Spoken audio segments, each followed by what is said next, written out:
Hello everyone, from Ethiopia.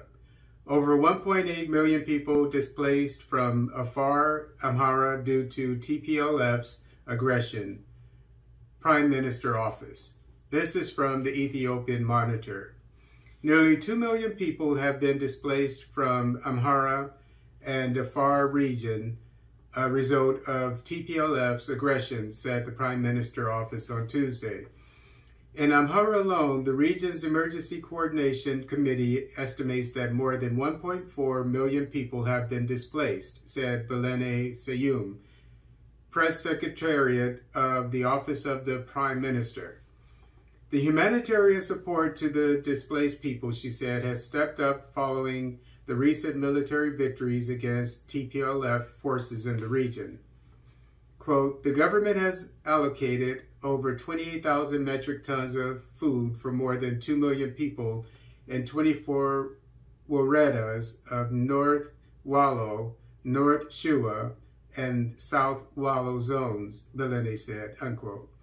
The first 13 trucks loaded with more than 5,000 quintals of different kinds of food have been dispatched to Ghana and Lalibela, she said.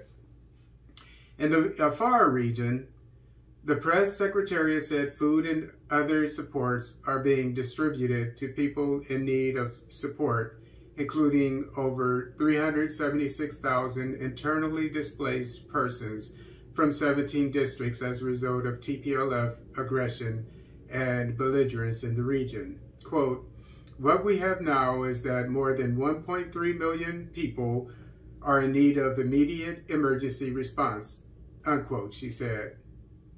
Quote, government's partners have so far distributed 64,232 quintals of food to conflict-affected people, unquote, she said. At least 7,500 emergency shelter and non-food items distributed in Gulina and Chifra woredas.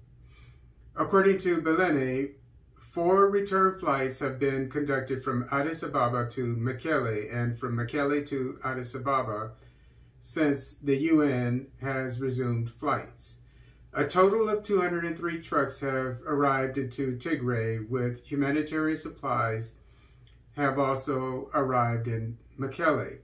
Despite the government allowing the aid trucks to go into Tigray, over 900 aid trucks that went into the region are yet to return, according to the PM office. Quote, members of the international community that have been raising concerns about lack of humanitarian assistance Tigray region are still silent on the holdup of 900 trucks by the TPLF that could be used to transport food and non-food items, unquote, Belene said. Quote, yet TPLF is still using these trucks to move around its combatants and to transport looted items from areas it is being routed out from, she said, unquote. Quote, the double standard exhibited in this regard, as well as the silence to TPLF's vast human rights abuses being conducted in real time, is questionable, unquote.